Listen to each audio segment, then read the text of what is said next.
News 18 Madhya Pradesh Chhattisgarh देख रहे हैं आप और मैं हूं आपके साथ अवंतिका श्रीवास्तव। शुरुआत करेंगे बुलेटिन की भोपाल से। बड़ी खबर है, भोपाल समेत कई शहरों में प्रदूषण लेवल बढ़ गया है। दीपावली के अगले दिन की रिपोर्ट में कई बड़े खुलासे, प्रदूषण का लेवल बढ़ा हुआ देखने को मिल रहा है। भोपाल में एयर क्वालिटी इंडेक्स 173 पर, बुरहानपुर में 155 है, ग्वालियर में 150 है, इंदौर में 169 और जबलपुर की अगर बात की जाए तो 162 एयर क्वालिटी इंडेक्स यहां पर दर्ज किया गया है। खजुराहो में भी 156 एयर क्वालिटी इंडेक्स रहा दीपावली का दूसरा दिन। और देखिए जानकारी सामने आ रही है कि लगातार कई ऐसे शहर जहां पर प्रदूषण का असर अब देखने को मिल रहा है। कई सारे पटाखे कल जलाए गए और उसका असर देखिए, एयर क्वालिटी इंडेक्स बढ़ा हुआ 173 पॉइंट्स पर जा पहुंचा है।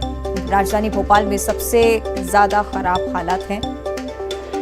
इंदौर 169 पर, जबलपुर 162 पर।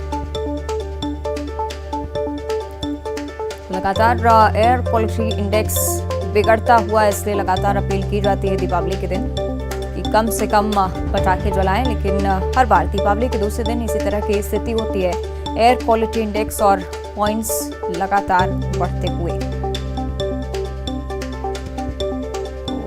200 के करीब ये पॉइंट्स जा पहुंचे हैं और 200 के करीब मानिए कि ऐसी हवा हो जाती है कि सांस लेना भी मुश्किल होता है।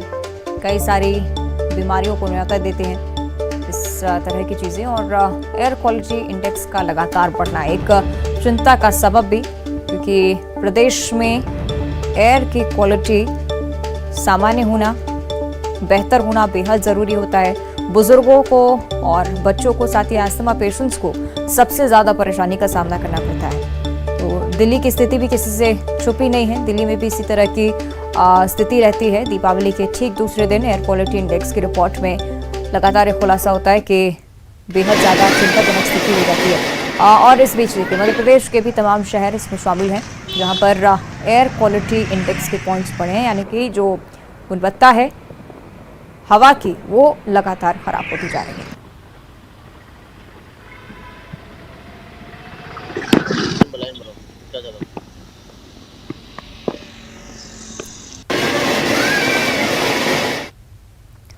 चलिए और ज्यादा जानकारी इस पर हम लेंगे हमारे से कि अनुराग श्रीवास्तव भोपाल से हमारे साथ लाइव जुड़ रहे हैं, उनका हम रुख कर लेते हैं। अनुराग, क्या कुछ जानकारी, क्योंकि एयर क्वालिटी इंडेक्स को लेकर लगातार चिंताएं बढ़ती जा रही हैं और दीपावली से ठीक दूसरा दिन है।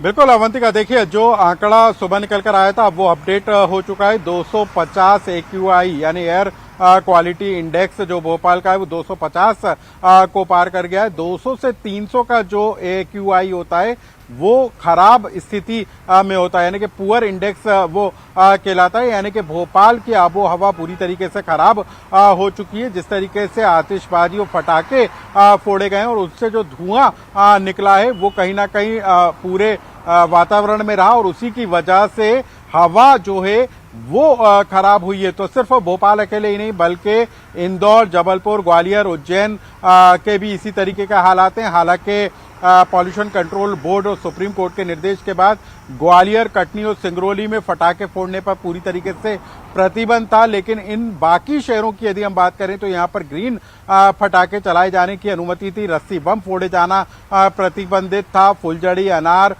जैसे पटाखे चलाए जा सकते थे। ग्रीन पटाखों को चलाने की अनुमति थी, लेकिन उसके बावजूद जिस तरीके से देर रात तक आतिशबाजी हुई है, पटाखे फोड़े गए, रस्सी बम का भी इस्तेमाल किया गया है, उससे कहीं ना कहीं जो हवा का इंडेक्स है वो खराब हुआ है। तो अब जो आंकड़ा निकल कर आ रहा है वो 250 से ज्यादा AQI निकल कर आ रहा है। भोपाल और इंदौर में सबसे ज्यादा एयर पॉल्यूट हुई है और इसका असर लोगों के स्वास्थ्य पर पड़ता है। तो ये जो आंकड़ा निकल कर आ रहा है वो बता रहा है कि जिस तरीके से दिल्ली NCR के हालात हैं, कुछ उसी तरीके के हालात मध्य प्रदेश के इन तमाम शहरों के भी निकल कर आए, जहां पर हवा का जो प्रदूषण है वो खराब स्तर पर निकल कर आ रहा है। अवंतिका, निश्चित तौर पर अनुराग, और चिंताजनक स्थिति होती जा रही है। जबलपुर का भी हम रुख कर लेते हैं हमारे से कि प्रतीक अवस्थी हमारे साथ लाइव जुड़े हुए हैं। प्रतीक, जबलपुर की अगर बात की जाए तो लगातार लोग कह रहे थे कि ग्रीन पटाखा जलाए जाएंगे, उसी की अनुमति यहाँ पर थी, लेकिन क्या कुछ बदलाव इसके बाद एयर क्वालिटी इंडेक्स में महसूस हुआ और कितना चिंताजनक अब ये होता जा रहा है? देखिए, तमाम दावे, तमाम जो कड़ाई थी वो कहीं ना कहीं धाराशाही साबित हुई अवंतिका। चूंकि जो AQI का स्तर मौजूदा आज का सुबह 10 बजे का आया है वो बतलाता है कि शहर के चारों महानगरों की जो हवा है वो सांस लेने लायक नहीं बची है और पुअर कैटेगरी में तमाम जो AQI स्तर हैं 4 महानगरों के वो रिकॉर्ड किए गए हैं। फिलहाल अभी की स्थिति में सबसे प्रदूषित शहर मध्य प्रदेश का उज्जैन है, जहां सबसे अधिक जो स्तर है वो AQI का 267 पहुंच गया है। बात जलपुर की करें तो यहां पर 225 पहुंच गया AQI का स्तर, ग्वालियर में 231, भोपाल में 255 और इंदौर में 210 रिकॉर्ड किया गया है। इसके साथ साथ रतलाम और कटनी के हाल भी बेहद बुरे हैं। तो कह सकते हैं कि जिस प्रकार की सख्ती की बात कही गई थी, NGT के निर्देशों की बात कही गई थी, तमाम आदेश निकाले गए थे, उनका पालन कहीं ना कहीं नहीं हुआ। ग्रीन पटाखे शायद नदारद ही देखे या फिर फाइलों पर ही सिमटे हुए देखे, क्योंकि जो हवा का स्तर है, जो क्वालिटी है वो बतलाती है कि जमकर प्रदूषण जो है वो फैलाया गया है और यही कारण है कि पुअर कैटेगरी पर है। हम कह सकते हैं दिल्ली में अगर हम बात करते हैं दम घोटू हवा, तो लगभग उसी की दहलीज पर मध्य प्रदेश की आबो हवा भी आकर खड़ी हो गई है। कहीं ना कहीं जागरूकता का ये विषय है, जो कि तमाम सख्तियां तो हो जाएंगी, लेकिन जब तक आम जनता इस विषय को लेकर के जागरूक नहीं होगी अवंतिका, अमूमन हर साल ऐसे डरावने आंकड़े सामने आएंगे। पिछले बार भी कुछ ऐसा ही पुअर कैटेगरी का आंकड़ा था, इस बार भी है, लेकिन अब ये सुनिश्चित करना होगा क्योंकि अगले साल दीपावली पर कौन सा शहर कितने देर तक पटाखे जला पाएंगे ये पिछले साल का AQI स्तर ही निर्भर करता है। अगर इस साल का स्तर पुअर है, संभवतः अगले साल इन 4 महानगरों में, उज्जैन में, कटनी में, रतलाम में संभवतः बड़ी सख्ती बरती जाएगी और प्रतिबंधों भरी दिवाली हो सकती है। जो भी हो, चौंकाने वाले आंकड़े हैं और चिंताजनक भी हैं। निश्चित तौर पर चिंताजनक बात है। जितेंद्र और अनुराग, आपके ओर भी मैं रुख करना चाहूंगी, क्योंकि ये तमाम चीजें हैं वो हम आंकड़ों के जरिए लोगों को समझा सकते हैं, लेकिन एक बात जो कि लोगों को समझना चाहिए कि आगे जाकर स्थिति बहुत ज्यादा डरावनी होने वाली है, क्योंकि राजधानी दिल्ली की जो स्थिति है वो किसी से छुपी नहीं है। वहां पर एयर क्वालिटी कितनी खराब है और क्या मध्य प्रदेश को हम देख रहे हैं कि आगे जाकर उसी सिलसिले में, उसी क्रम में, उसी तरह की एयर क्वालिटी यहां पर भी होगी।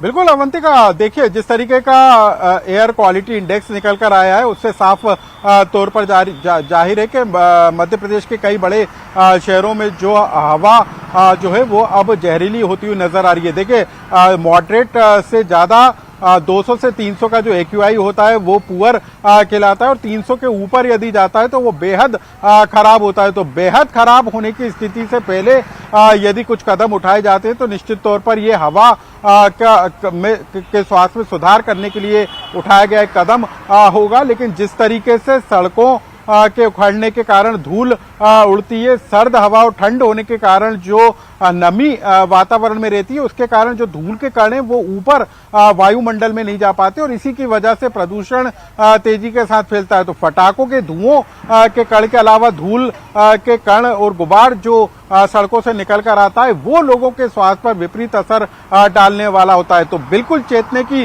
जरूरत है कि इस तरीके के पटाखों का इस्तेमाल ना हो जिससे प्रदूषण फैलता हो, या फिर इस तरीके के कदम उठाए जाने की जरूरत है ताकि धूल के गुबार ना उठें और यदि फटाके भी फोड़े जा रहे हैं तो वो बिना प्रदूषण, बिना आवाज करने वाले फटाके हों। इस पर गंभीरता से फैसले लेने की जरूरत महसूस होती है। तो लोगों को भी समझना होगा और सिस्टम को भी इस तरीके से बेहतर बनाना होगा ताकि जो हवा का प्रदूषण लगातार बढ़ता जा रहा है उस पर नियंत्रण किया जा सके। निश्चित तौर पर चिंताजनक स्थिति इसी तरह से बनी रही तो बहुत ज्यादा मुश्किल हो जाएगा जीवन भी। अनुराग, आप बने रहेगा हमारे साथ। शहर के विकास भी इंदौर से हमारे साथ जुड़ चुके हैं। विकास, तमाम दावे लगातार किए जाते हैं ग्रीन पटाखों का इस्तेमाल होगा, लेकिन ये जो दावे हैं वो एयर क्वालिटी इंडेक्स के आंकड़ों में कहीं नहीं नजर आते हैं। इंदौर की अगर बात करते हैं, बहुत ही महत्वपूर्ण शहर है मध्य प्रदेश का, क्या स्थिति वहां पर और आगे चिंता के लिए क्या कुछ बातें इंदौर वासियों को समझनी चाहिए?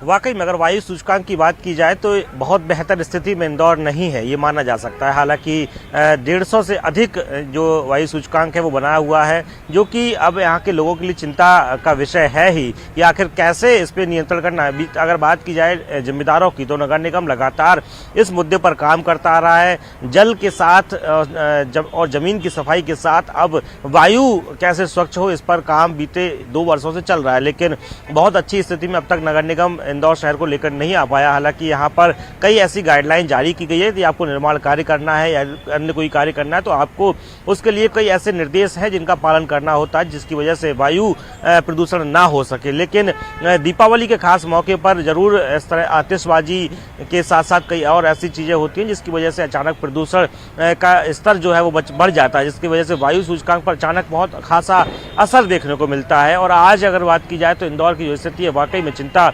की बनी हुई है। ये बिल्कुल स्पष्ट तौर पे इसे नहीं कहा जा सकता कि बहुत अच्छी स्थिति में इंदौर बना हुआ है, लेकिन अब बहुत आवश्यक हो जाता है कि जिम्मेदारों के साथ साथ शहरवासी भी बहुत अधिक जागरूक हों और कुछ ऐसे ठोस कदम उठाए जा सके जिसकी वजह से उनका जो त्यौहार है वो उसमें उसके सेलिब्रेशन में भी किसी प्रकार का विघ्न उत्पन्न ना हो, लेकिन वायु प्रदूषण ना हो, वायु सूचकांक ना बिगड़े, ताकि आगे आने वाले समय में शहरवासियों को, प्रदेशवासियों को किसी प्रकार की मुसीबत का सामना नहीं करना पड़े। हालांकि इंदौर बहुत बड़ा शहर है, यहाँ पर प्रदूषण का स्तर पहले से ही बहुत अधिक माना जाता है, बहुत सही स्थिति में शुरू से भी नहीं है, लेकिन खासकर दीपावली ऐसे त्योहार के समय पर ध्वनि प्रदूषण के साथ साथ वायु प्रदूषण बहुत ज़्यादा अधिक देखने को मिलता ही है। निश्चित तौर पर, और ठीक बात यही है कि अगर अभी से सावधानी बरती जाए तो आगे के लिए स्थिति सामान्य हो पाएगी। शुक्रिया आपका प्रतीक, और विकास आपका भी बहुत बहुत धन्यवाद। अनुराग आपका भी शुक्रिया इस जानकारी के लिए। आगे बढ़ते दमोह का भी अब रुख करेंगे। बड़ी खबर यहां से सामने आई है। 3 लोगों की हत्या से सनसनी फैली हुई है। माता पिता बेटे की हत्या हुई है, जबकि एक व्यक्ति की हालत गंभीर बताई जा रही है। जिला अस्पताल में उसे भर्ती कराया गया है। एसपी समेत भारी संख्या में पुलिस बल मौके पर मौजूद है। सागर नाका चौकी क्षेत्र के देवरान गांव का मामला, जो कि अब छावनी में तब्दील हो चुका है, क्योंकि तमाम जो पुलिस के बड़े अधिकारी हैं यहां पर पहुंचे हुए हैं। दमोह से ये चौंका देने वाला मामला, एक ही घर में दीपावली का दूसरा दिन और इस तरह से 3 लोगों की हत्या की वारदात को अंजाम दिया जाता है। एक व्यक्ति की हालत गंभीर, जिला अस्पताल में से भर्ती कराया गया है। आगे बढ़ते बात करेंगे इंदौर की। छोटी ग्वालटोली इलाके में हत्या के बाद जमकर हंगामा जारी है। छोटी ग्वालटोली थाना क्षेत्र में युवक की हत्या हुई। 2 पक्षों में पुरानी रंजिश को लेकर विवाद हुआ। 4 घायलों को इलाज के लिए एमवाई अस्पताल भेजा गया है। तो आपको बता दें कि एमवाई अस्पताल में भी दोनों पक्षों ने जमकर हंगामा किया है। अस्पताल में पिस्टल लहराने का भी आरोप परिजनों पर। तो देर रात भारी पुलिस बल तैनात करना पड़ा। मामले की जांच अब शुरू कर दी गई है।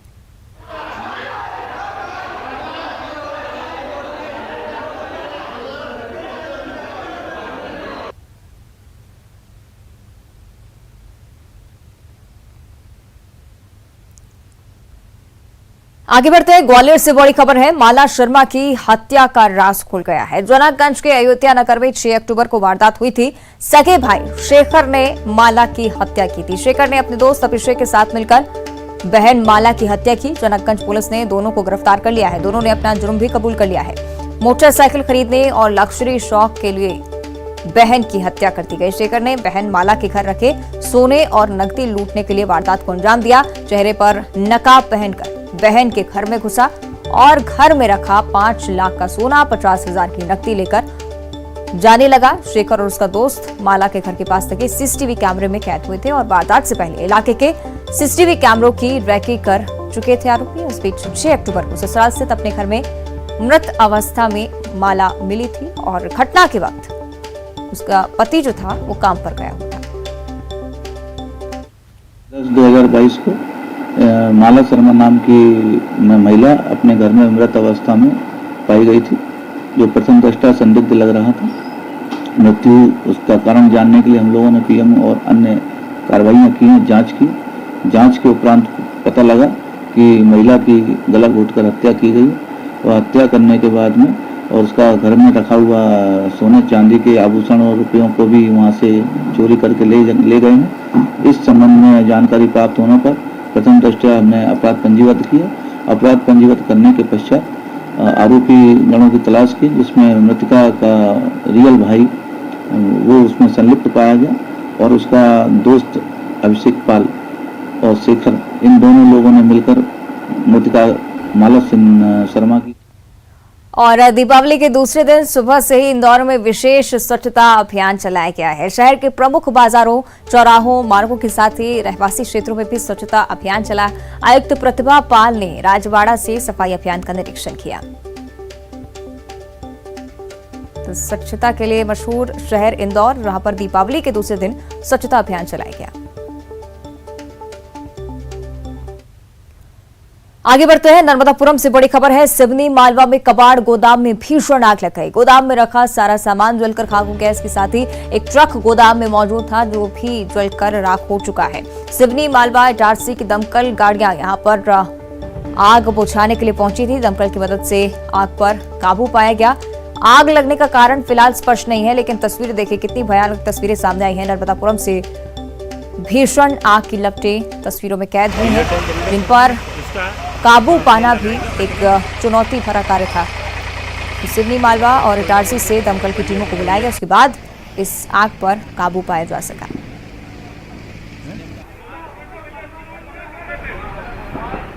और भारतवंशी ऋषि सुनक ब्रिटेन के नए प्रधानमंत्री चुने गए हैं। वे भारतीय मूल के पहले ब्रिटिश पीएम होंगे। 5 सितंबर को लिज ट्रस ने पार्टी लीडर की रेस में सुनक को हरा दिया था। करीब 50 दिन बाद अब वही सुनक कंजर्वेटिव पार्टी के संसदीय दल के नेता और प्रधानमंत्री बनने जा रहे हैं। ऋषि भारतीय सॉफ्टवेयर कंपनी इन्फोसिस के को फाउंडर नारायण मूर्ति के दामाद हैं। जब भारत समेत पूरी दुनिया दीपावली का त्योहार मना रही है, तो इस बीच प्रधानमंत्री नरेंद्र मोदी ने सुनक को बधाई दी है। पीएम ने ट्वीट किया, मैं वैश्विक मुद्दों पर मिलकर काम करने और रोड मैप 2023 को लागू करने के लिए आपके साथ वार्ता के लिए उत्सुक हूं। इससे पहले कंजर्वेटिव पार्टी का नेता बनने की दौड़ में पूर्व प्रधानमंत्री बोरिस जॉनसन ने अपना नाम वापस ले लिया था और इसके बाद से ही सुनक का नाम लगभग तय हो गया था। अंतिम समय में हाउस ऑफ कॉमन्स की नेता पेनी मॉर्डंट ने भी अपना नाम वापस ले लिया। इसके बाद सुनक के नाम पर अंतिम मोहर लगी। वे ब्रिटेन के पहले भारतीय मूल के और पहले गैर श्वेत प्रधानमंत्री बनेंगे।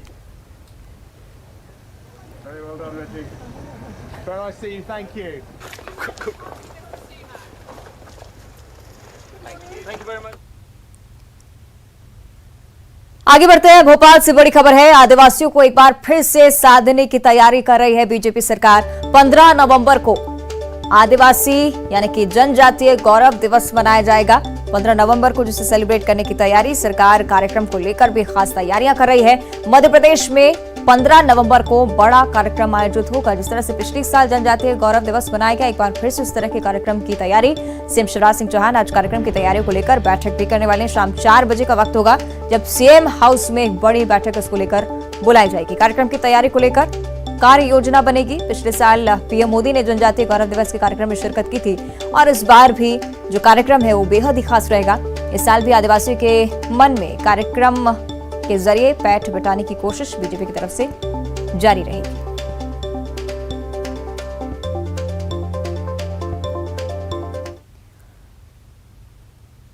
और अगली खबर भी भोपाल से ही। एमपी स्थापना दिवस को लेकर भी जोरदार तैयारियां चल रही हैं। तैयारियों को लेकर समीक्षा बैठक सीएम शिवराज करने वाले हैं। दोपहर 3 बजे सीएम हाउस में बैठक रखी गई है। 1 हफ्ते तक इस बार स्थापना दिवस मनाया जाएगा। 7 दिनों तक हर जिले में उत्सव होगा और उसको लेकर खास तैयारियां इस बार की जा रही हैं।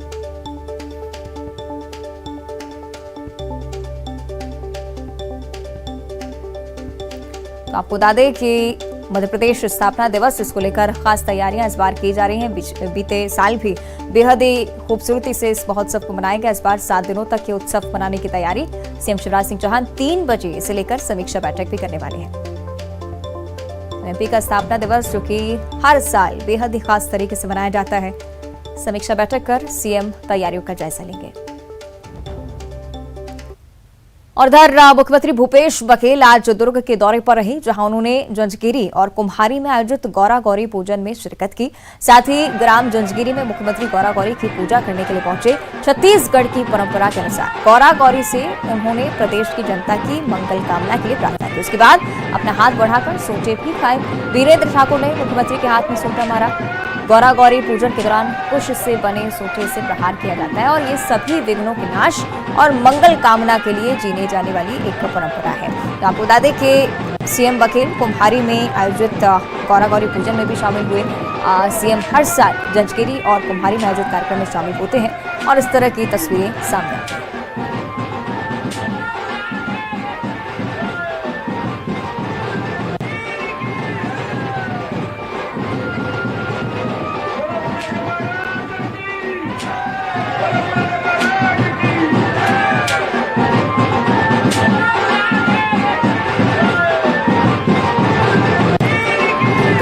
आपकी टीवी इस पेज पर मुख्यमंत्री भूपेश बघेल हर साल इस परंपरा को निभाते हैं और ये तस्वीरें सामने आती हैं किस तरह से प्रदेश की खुशहाली के लिए सीएम भूपेश बघेल इस तरह से दर्द को सहन करते हैं। हर बार इस परंपरा को निभाया जाता है और प्रदेश का मुखिया जब इस तरह से सोटे खाता है तो माना जाता है कि मंगल होता है, प्रदेश का खुशहाली आती है प्रदेश में, और इसलिए हर बार इस परंपरा को सीएम भूपेश बघेल भी निभाते हैं। सुख समृद्धि की कामना दुर्ग में भी ये कार्यक्रम हुआ। साथ ही जिस तरह से तमाम लोग यहाँ पर मौजूद थे, देखना चाहते थे अपने प्रदेश के मुखिया को किस तरह से दर्द सहन कर रहे हैं, प्रदेश की खुशहाली के लिए लगातार प्रयास कर रहे हैं।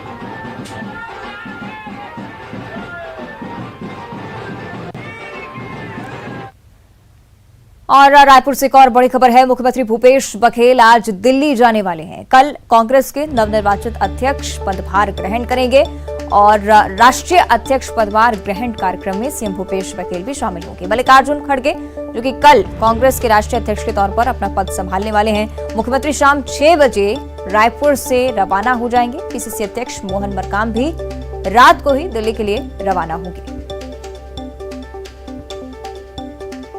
तो आपको बता दें कि कल दिल्ली में खास कार्यक्रम, जब कांग्रेस के राष्ट्रीय अध्यक्ष मल्लिकार्जुन खड़गे ऑफिशियली अपना पद ग्रहण करेंगे, उस कार्यक्रम में सीएम भूपेश बघेल भी मौजूद रहेंगे। बड़े बदलाव की उम्मीद लगातार कांग्रेस के लिए अब की जा रही है और खास कार्यक्रम का आयोजन और कांग्रेस के तमाम बड़े नेता इस कार्यक्रम में मौजूद रहने वाले हैं।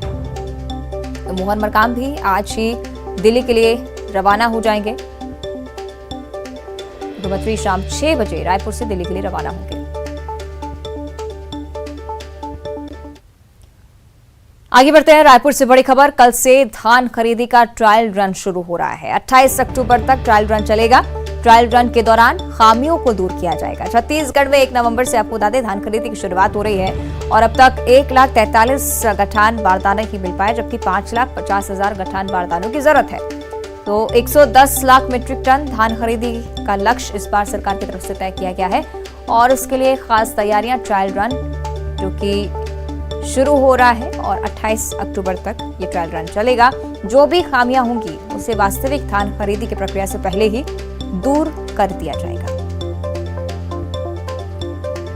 तो कल से धान खरीदी का ट्रायल रन होगा, 28 अक्टूबर तक ट्रायल रन चलेगा। उसके बाद 1 तारीख होगी 1 नवंबर और धान खरीदी की शुरुआत प्रदेश में 1 नवंबर से होगी।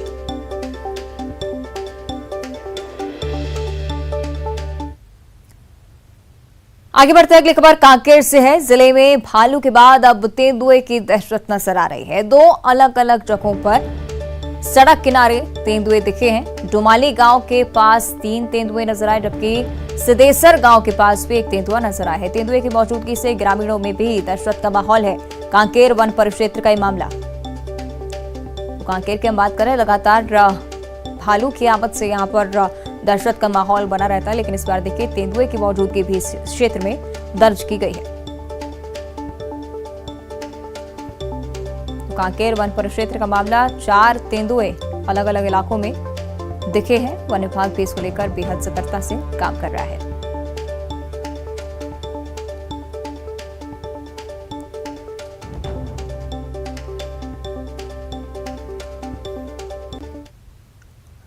आगे बढ़ते बात करेंगे मुंगेली की। लोरमी के जंगल में हाथियों ने डेरा डाल रखा है। खोड़िया वन क्षेत्र में 7 हाथियों के झुंड की मौजूदगी दर्ज की जा रही है। डोंगरीगढ़, बिजरा कछार, भूत कछार इलाके में हाथी घूम रहे हैं और रहवासी इलाकों के पास हाथी घूम रहे हैं। लेकिन दूसरी तरफ लोगों की लापरवाही देखिए, सेल्फी के चक्कर में लोग जान जोखिम में डाल रहे हैं। सेल्फी के लिए ग्रामीण हाथियों के पास तक पहुंच जाते हैं। वन विभाग के जिम्मेदार भी मौके से नदारद हैं और इस दौरान कोई भी बड़ा हादसा हो सकता है, लेकिन इस बीच देखिए किस तरह से लोग लगातार लापरवाही बरत रहे हैं।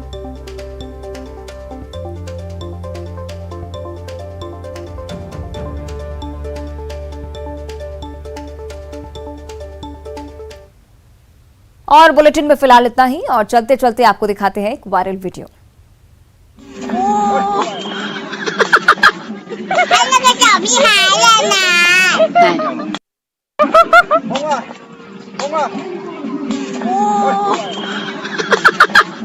anh là cái chó bị hại lên nè.